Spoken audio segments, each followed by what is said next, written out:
heç məni. Cənnət saydığım o mələk, sən demə şeytan kimimiş, gözlərinə aldandım mən. Cənnət saydığım o mələk, sən demə şeytan kimimiş, gözlərinə aldandım mən. Qırdığın o saf ürəyim sənlə birgə döyünərdi, çətin ki bağışlar səni. Qırdığın o saf ürəyim sənlə birgə döyünərdi, çətin ki bağışlar səni. Həyat istədin sən məndən, verdim sənə həyatımı, yaşamağı bacarmadın.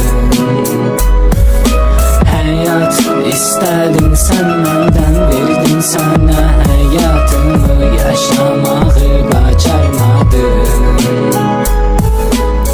Bu qədər yaxınsan mənə, toxuna bilmirəm sənə, Tanrım nə olar güc ver mənə.